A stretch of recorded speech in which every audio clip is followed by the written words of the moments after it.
Selamat datang di channel Alur Donghua.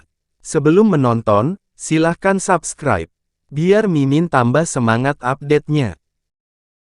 Keluarkan baju besi jahatmu, Saudara Han, kata Xian sambil menoleh ke arah Han Li dengan ekspresi serius di wajahnya. Han Li secara alami tidak keberatan dengan ini. Karena itu, dia membalikkan tangan untuk menghasilkan kotak batu giok yang berukuran sekitar 1 kaki, yang di atasnya terpampang sepasang jimat pembatas. Dia menyapu selongsong di atas kotak, untuk melepaskan jimat dan tutupnya, dan semburan ki hitam segera melonjak keluar dari dalam dengan hiruk-pikuk. Di dalam ki hitam, baju zirah ungu yang tingginya sekitar setengah kaki perlahan muncul. Tidak hanya penampilannya yang sangat menyeramkan, ada beberapa paku yang menonjol dari bagian bahu dan lutut baju zirah itu. Selain itu, seluruh permukaannya dipenuhi dengan pola hitam, dan itu memancarkan ki jahat yang sangat kuat. Namun, ada lubang besar di bagian dada baju zirah itu, dan daerah sekitarnya penuh dengan retakan, jelas menunjukkan bahwa itu telah rusak parah. Ekspresi Xian sedikit berubah saat melihat ki hitam melonjak keluar dari baju zirah, dan dia melambaikan tangan di udara untuk menyulap penghalang cahaya tembus cahaya sebelum mengarahkan jari ke kotak dari jauh. Baju zirah ungu melayang perlahan ke arah formasi atas perintahnya, tampaknya telah dipanggil oleh semacam kekuatan tak terlihat. Sebelum baju zirah mencapai pusat formasi, Xian mengangkat tangan untuk melemparkan segel mantra perak, yang menghilang ke dalam kuali tembaga dalam sekejap. Dentang tumpul yang mirip dengan lonceng besar langsung terdengar dari dalam kuali, dan api hitam dan biru yang menyala di sekitarnya langsung membengkak untuk menyapu baju zirah dan menariknya ke dalam kuali. Segera setelah itu, serangkaian dentuman gemuruh yang mirip dengan petir terdengar dari dalam kuali, diikuti dengan pola hitam yang rumit di permukaannya mulai berkedip dan bersinar. Pada saat yang sama, ki hitam mulai melonjak ke seluruh formasi di bawah, dan rune perak samar muncul dari berbagai lokasi di seluruh formasi.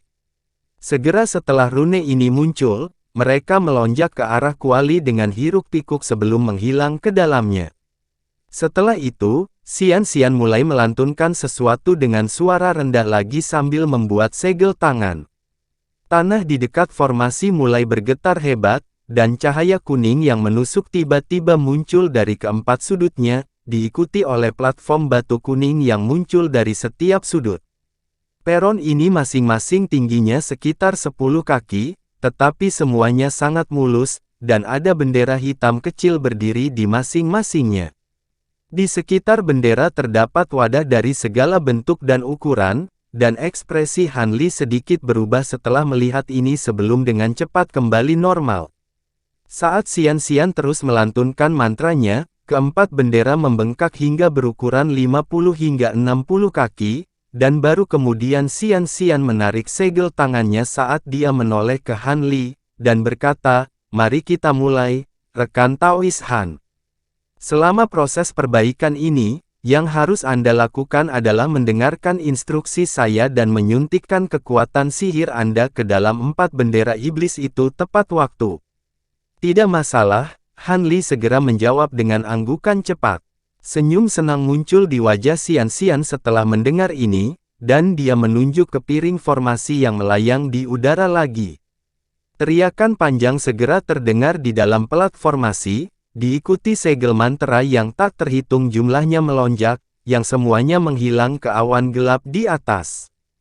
Ki abu-abu yang berasal dari dinding juga mulai menembus udara, dan hanya dalam beberapa saat, Han Li dan Xian sama-sama dibanjiri oleh ki abu-abu ini. Waktu berlalu dengan lambat, dan 3 hari berlalu dalam sekejap mata. Pintu toko Xian tiba-tiba terbuka, dan sesosok manusia keluar dari dalam sebelum memanggil kereta yang ditarik binatang buas dan berangkat dengan tidak tergesa-gesa. Pada saat ini, di dalam celah spasial di toko, Xian berdiri di tepi formasi, menatap kosong ke kuali tembaga di depan. Permukaan kuali penuh dengan retakan tipis yang tak terhitung jumlahnya, dan formasi di bawahnya juga dalam keadaan yang sangat menyedihkan dengan sebagian kecil telah hancur total.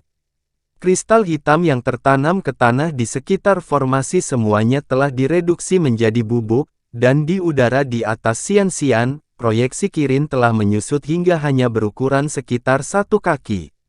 Baik Xianxian dan Kirin memasang tampang kontemplatif di wajah mereka, tampaknya sedang berpikir keras tentang sesuatu. Setelah beberapa lama, proyeksi Kirin akhirnya menghela nafas. Setelan zirah iblis itu kemungkinan besar memiliki beberapa sejarah di baliknya, tidak mungkin hal seperti itu akan terjadi ketika memperbaiki baju zirah milik Raja Iblis Surgawi yang normal.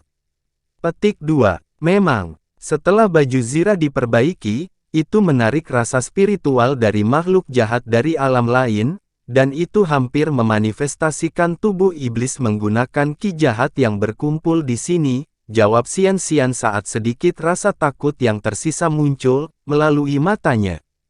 Untung Han bocah memiliki Divine Devil Bane Lightning dan mampu membubarkan ki jahat yang sedang berkumpul. Kalau tidak, kita akan berada dalam banyak masalah, proyeksi Kirin merenungkan dengan cara yang muram. Melihat bahwa makhluk jahat itu mampu memaksakan indera spiritualnya melalui alam ini dari alam alternatif, kemungkinan besar ia memiliki kekuatan yang sebanding dengan makhluk roh sejati. Mungkinkah ada lebih dari yang terlihat dengan baju zirah ini? Tapi setelah memperbaiki baju zirah, dan aku tidak menemukan sesuatu yang salah dengannya, kata Xianxian dengan alis berkerut. Anda seharusnya tidak pernah memberikan baju zirah ini. Setelah memperbaikinya, Anda bisa membuat alasan untuk menyimpannya, kemudian menggunakan beberapa harta lain untuk menggantinya, proyeksi biru Kirin tiba-tiba berkata. Aku memang ingin melakukan itu. Namun, meskipun dia tampak cukup tenang ketika menyebarkan ki jahat itu, aku bisa merasakan bahwa jika aku menolak untuk menyerahkan baju zirah itu kepadanya, kemungkinan besar dia akan membunuhku, di tempat tanpa ragu-ragu. Kekuatannya hampir sebanding dengan makhluk ras suci, dan saya telah menggunakan hampir semua harta penyelamat hidup saya di barisan pegunungan setan emas, jadi ada kemungkinan besar saya akan melakukannya, sudah mati seandainya dia menghidupkanku, jawab Xianxian dengan senyum masam. Sayang sekali aku menghabiskan begitu banyak energiku di pegunungan setan emas juga. Kalau tidak, jika kita memanfaatkan kekuatan pembatasan ruang di sini, bukan tidak mungkin kita berdua bisa melakukannya, untuk memaksanya meninggalkan armor di sini, proyeksi Kirin juga berkata dengan cara yang agak suram. Ekspresi Xianxian berubah beberapa kali sebelum dia akhirnya menarik napas dalam-dalam, dan berkata, biarlah. Tidak peduli seberapa kuat baju zirah itu, faktanya adalah harta yang jahat, jadi tidak mungkin aku akan tetap bisa menggunakannya. Dengan demikian, tidak ada gunanya menyinggung makhluk yang begitu kuat untuk mencoba dan mempertahankannya. Proyeksi Kirin terdiam sesaat sebelum menghela nafas pasrah. Hehe, bagus kalau kamu bisa berpikir seperti itu. Kurasa kita harus mengakuinya di sini. Mengenai apakah rahasia di balik baju zirah itu pada akhirnya akan terungkap, itu tergantung keberuntungannya. Itu hanya sayang sekali kamu melewatkan kesempatan untuk menggunakan baju zirah itu di masa depan. Dengan kamu di sisiku, apakah aku akan kekurangan kesempatan? Xianxian terkekeh, sepertinya sudah menerima situasi saat ini. Itu benar, apa yang Anda lewatkan sekarang bukanlah peluang. Sebaliknya, Anda harus memajukan basis kultivasi Anda secepat mungkin. Jika tidak, Anda tidak akan dapat menangkap peluang apapun yang Anda temui. Ngomong-ngomong, apakah Anda menemukan hal yang saya minta untuk Anda cari? Belum. Dikatakan bahwa hanya beberapa monster tua ras suci yang tahu keberadaannya, jadi akan sangat sulit untuk dilacak, jawab Xianxian dengan ekspresi bermasalah di wajahnya. Kamu harus menemukan jalan. Tanpa benda itu, kamu bahkan tidak akan bisa memasuki reruntuhan kuno itu, desak proyeksi Kirin. Xianxian terdiam sesaat sebelum menjawab, aku sangat menyadarinya. Saat Xian-Xian dan proyeksi Kirin sedang mendiskusikan rencana masa depan mereka, Han Li sedang dalam perjalanan kembali ke gua tempat tinggalnya. Dia duduk dengan ekspresi tenang di wajahnya di kereta yang ditarik binatang buas, tapi dia sebenarnya tidak setenang kelihatannya. Dia tidak akan pernah berpikir bahwa memperbaiki baju zirah iblis akan menyebabkan situasi berbahaya seperti itu. Tiba-tiba, dia mengulurkan tangan ke lengan bajunya yang lain dan meraih benda yang suam-suam kuku. Ini adalah kotak batu giok tempat setelan armor iblis surgawi yang baru diperbaiki telah ditempatkan, dan dia menempelkan lebih dari 10 jimat pembatasan di seluruh kotak. Han Li menyimpan kotak batu giok dengan jarinya, dan dia tidak bisa tidak mengingat kembali adegan yang telah terungkap di celah spasial Xian-Xian. Paruh pertama dari proses perbaikan armor cukup lancar, tetapi serangkaian masalah mulai muncul selama paruh kedua proses tersebut. Ini adalah masalah seperti formasi tiba-tiba berhenti berfungsi tanpa alasan, dan retakan muncul di seluruh kuali, juga karena alasan yang tidak jelas. Untungnya, mereka berdua mampu menyelesaikan masalah ini. Namun, mereka tidak akan pernah berpikir bahwa saat prosedur perbaikan terakhir akan segera diselesaikan, ledakan indera spiritual yang sangat kuat tiba-tiba menerobos masuk ke celah spasial, lalu segera melonjak menuju baju zirah iblis. Karena betapa tiba-tiba semuanya terjadi, Xian-Xian untuk sesaat terpaku di tempat. Syukurlah, ini bukan pertama kalinya Han Li menyaksikan perasaan spiritual antar alam seperti ini, dan dia segera menghilangkannya menggunakan petir iblis-iblisnya. Secara umum, bahkan jika semburan indera spiritual antar alam gagal mencapai tujuannya, itu masih bisa segera menembus ruang dan melarikan diri. Namun, mungkin pemilik indera spiritual berniat mendapatkan baju zirah itu, atau mungkin mereka tidak berpikir dua makhluk tahap tempering spasial sudah cukup untuk menjadi ancaman baginya. Bagaimanapun, bukannya mundur, ledakan indera spiritual terjun ke ki jahat murni di dalam formasi, lalu mencoba memanifestasikan tubuh iblis. Tentu saja, Han Li tidak akan membiarkannya. Karena itu, dia melepaskan semua Divine Devil Bane Lightning di dalam tubuhnya sekaligus, menyerang makhluk jahat itu dengan rentetan yang menghancurkan. Makhluk jahat itu secara alami sangat kuat, dan bahkan gumpalan indera spiritualnya yang tidak terwujud menjadi tubuh iblis dapat menahan selusin atau lebih petir dari Divine Devil Bane Lightning dengan mudah. Namun, ratusan busur petir emas telah dilepaskan sekaligus oleh Han Li, dan indera spiritual makhluk jahat itu bahkan tidak mendapat kesempatan untuk berteriak sebelum ia tersengat ke dalam kehampaan. Melalui peristiwa itu, baik Han Li dan Xian-Xian dibuat sadar akan fakta bahwa baju zirah iblis ini tampaknya jauh lebih kuat dari yang mereka duga. Han Li jelas juga mengidentifikasi keraguan-raguan di mata Xian-Xian pada saat itu, dan meskipun ekspresinya tetap cukup tenang, dia siap untuk menyerang pada saat itu juga jika dia mencoba menarik kembali kata-katanya. Akibatnya, meskipun Xian-Xian jelas sangat enggan berpisah dengan baju zirah iblis, dia hanya bisa melihat saat Han Li menyimpannya ke dalam kotak batu giok. Dengan demikian, kesan Han Li tentang dirinya sedikit meningkat sekali lagi, tetapi dia tidak tinggal di sana lebih lama lagi. Setelah menyampaikan beberapa kata terima kasih kepada Xian-Xian, dia meninggalkan celah spasialnya sebelum berangkat dengan kereta yang ditarik binatang buas. Tentu saja, sekarang bukan saat yang tepat untuk mengeluarkan baju zirah untuk mempelajarinya saat dia duduk di kereta yang ditarik binatang buas.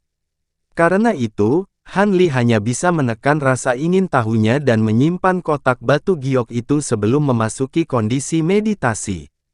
Beberapa jam kemudian, kereta yang ditarik binatang itu tiba di kaki Gunung Roh.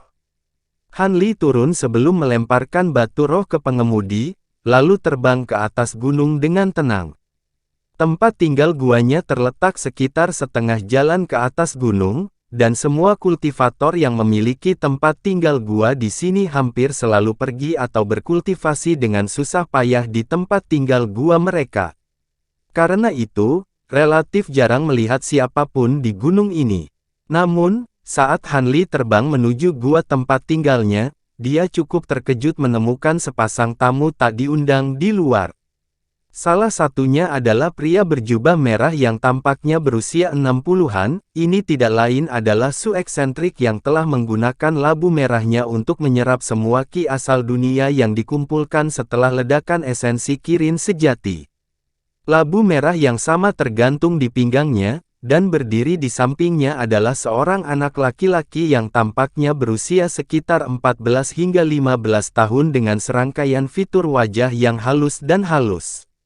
Keduanya duduk di luar pintu batu tempat tinggal guanya dengan mata terpejam dalam meditasi, dan Han Li tentu saja cukup terkejut melihat ini. Tiba-tiba, Su eksentrik membuka matanya seolah-olah dia merasakan kembalinya Han Li, dan dia tersenyum ketika bertanya, "Kamu adalah rekan Daois Han yang baru saja pindah, kan?" Han Li mengatur ulang dirinya sebelum bertanya dengan sopan, "Itu benar. Apakah kamu menungguku, rekan Daois Su?" Semua makhluk tahap tempering spasial di seluruh Gunung Roh jelas sangat waspada terhadap Su eksentrik ini, jadi dia pasti makhluk yang cukup kuat. Karena itu, Han Li secara alami tidak ingin berada di sisi buruknya. "Hehe, saya memang di sini untuk mengunjungi Anda, rekan Daois Han. Ini di sini adalah salah satu keturunan langsung saya. Beri hormat kepada rekan Daois Han." Yang mengejutkan Han Li, Junior Sulun Siang memberi hormat kepada Senior Han, bocah laki-laki itu segera menyapa dengan hormat. Tidak perlu formalitas. Han Li telah memastikan dengan perasaan spiritualnya bahwa basis kultivasi anak laki-laki ini berada di puncak tahap pendirian yayasan, jadi dia hanya selangkah lagi dari tahap formasi inti. Untuk seorang kultivator seusianya, itu adalah bakat yang luar biasa. Kamu tidak menganggap kunjunganku terlalu mendadak, kan, rekan Daois Han? Su yang eksentrik terkekeh. "Tidak sama sekali. Merupakan kehormatan bagi saya untuk menjamu Anda di gua saya yang sederhana, rekan Daois Su. Jika bukan karena fakta bahwa saya memiliki beberapa hal yang harus diperhatikan selama beberapa hari terakhir ini, saya akan menyambut Anda ke gua saya tinggal. Silakan masuk, Saudara Su." Han Li masih agak bingung dengan situasi ini, tetapi ekspresinya tetap tidak berubah saat dia menyapu lengan bajunya ke arah pintu batu tempat tinggal guanya. Semburan cahaya biru menyapu, dan pintu batu terbuka dengan sendirinya tanpa suara untuk mengungkapkan lorong putih berkilauan yang diaspal dengan batu giok putih yang indah. Su eksentrik mengungkapkan rasa terima kasihnya atas keramahan Han Li sebelum berjalan ke lorong dengan anak laki-laki tepat di belakangnya. Setelah memasuki guanya, Han Li segera melepaskan indera spiritualnya untuk menghubungi Nas Chen Sol kedua yang dia tinggalkan di sini. Karena itu, dia mengetahui bahwa tidak ada yang terjadi selama 3 hari terakhir ini selain dari kunjungan Su yang eksentrik, dan dia cukup lega mendengarnya saat dia memimpin Su yang eksentrik dan juniornya ke aula. Setelah berbasa-basi, Su eksentrik dan Han Li masing-masing duduk, tetapi bocah laki-laki itu terus berdiri di belakang Su eksentrik dengan tangannya tergantung di sisi tubuhnya. Setelah duduk di kursinya, Su eksentrik berkata, "Sejujurnya, rekan Daois Han, saya telah mengasingkan diri untuk waktu yang lama, dan saya baru saja muncul kembali. Tidak lama setelah itu, saya mendengar bahwa sebuah rekan baru Taois telah pindah ke Gunung Roh ini, dan saya mendengar bahwa Penatua Qian Jizi dari ras kuno Miria telah mengatur tempat tinggal gua Anda secara pribadi. Bolehkah saya bertanya apakah Anda berhubungan dengan Penatua Qian Jizi?" "Hehe, aku hanya orang luar, bagaimana aku bisa berhubungan dengan senior Qian Jizi dengan cara apapun? Hanya saja aku menyelamatkan nyawa sesama Taois dari Myriad Ancient Rache beberapa tahun yang lalu, dan sesama Taois itu begitu saja, kebetulan cukup dekat dengan senior Qian Jizi," jawab Han Li dengan tenang.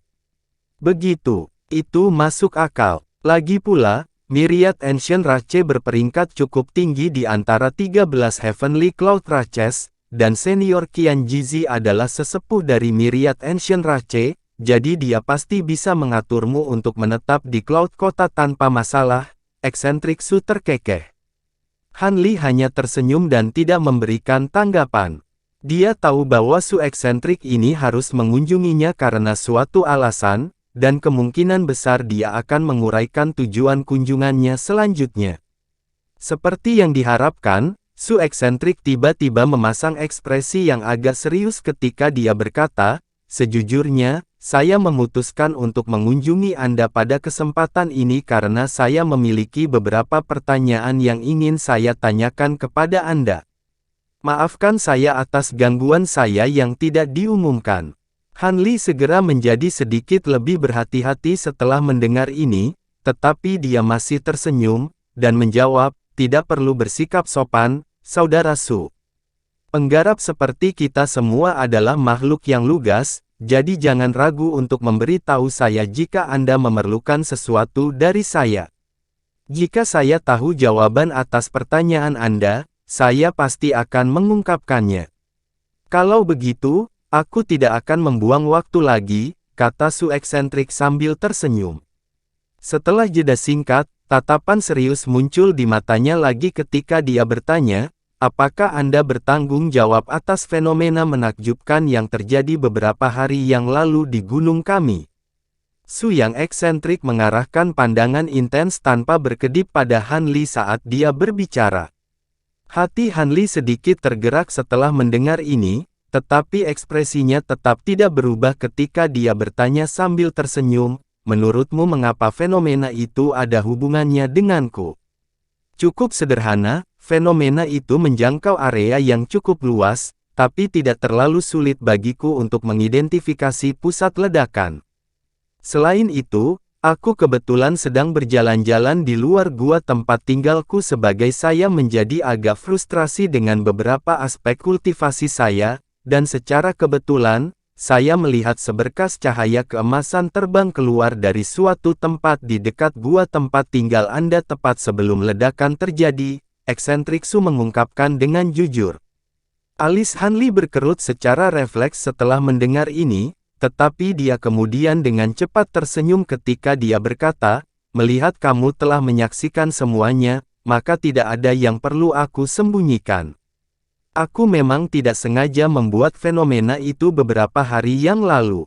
Kalau dipikir-pikir, aku harus berterima kasih karena telah membersihkan semua ki asal dunia yang terkumpul di atas gunung sebagai hasilnya. Kalau tidak, aku harus membersihkan semuanya sendiri." Su eksentrik sangat gembira mendengar ini, dan dia buru-buru bertanya, "Jadi, Anda benar-benar bertanggung jawab untuk menciptakan fenomena itu? Luar biasa. Apakah Anda dapat meniru fenomena yang sama lagi, Saudara Han? Replikasi fenomena itu. Mengapa Anda ingin saya melakukan itu? Apakah Anda dapat mencerahkan saya, rekan Daois Su?" Han Li bertanya dengan ekspresi bingung di wajahnya.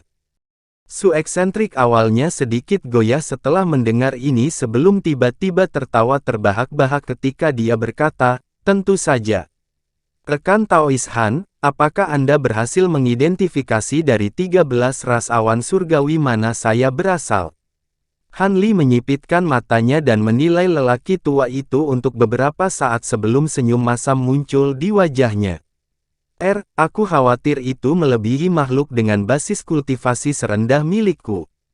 Tidak peduli bagaimana dia memandang Su eksentrik ini, dia benar-benar identik dengan manusia normal, dan tidak ada karakteristik yang mengungkapkan dari ras mana dia berasal.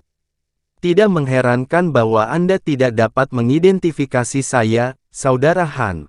Lagi pula, kami makhluk Cloud selalu sangat mahir dalam teknik penyembunyian dan penyamaran, dan bahkan makhluk dengan basis kultivasi yang lebih tinggi dari kami tidak akan dapat mengumpulkannya, bentuk asli kita jika kita bersikeras untuk menyembunyikannya. Hanya saja saya sedikit anomali dalam ras saya karena saya mengolah seni kultivasi atribut api yang sangat berorientasi pada yang, Jadi kemampuan saya dalam teknik penyamaran agak kurang dibandingkan dengan saudara-saudara saya dari basis kultivasi yang sama. Dengan demikian, beberapa rekan Taois yang telah lama tinggal di gunung ini menyadari keberadaan saya ini, Su eksentrik terkekeh. Ras awan, bukankah itu ras dengan populasi terkecil di antara ras awan surgawi, namun masih menempati peringkat 3 teratas dari 13 ras? Han Li cukup terkejut mendengar ini. Dia memang pernah mendengar tentang ras awan ini, dan dia tahu bahwa itu adalah salah satu dari 13 ras awan surgawi yang misterius. Hehe, sepertinya kamu tahu banyak tentang Cloud Rache kami, Brother Han. Cloud Rache kami dan Crystal Rache adalah dua ras dengan populasi terkecil di antara 13 ras. Namun, berbeda dengan Crystal Rache, kami makhluk Cloud semuanya cukup kuat, itulah sebabnya kami dapat mempertaruhkan klaim di antara 3 balapan teratas, kata Su yang eksentrik dengan sikap yang agak bangga. Maafkan saya atas ketidaktahuan saya, ini pertama kalinya saya bertemu makhluk dari Cloud Rache Anda. Tidak perlu meminta maaf. Cloud Rache kita tidak memiliki populasi yang besar, tetapi ada banyak dari kita di sini di Cloud City, hanya sedikit dari kita yang muncul sebagai identitas kita yang sebenarnya. Mungkin Anda bahkan pernah bertemu dengan beberapa makhluk yang menurutmu berasal dari ras lain, tetapi sebenarnya hanyalah makhluk Cloud yang menyamar, kata Su yang eksentrik dengan suara penuh arti. Han Li agak terdiam setelah mendengar ini.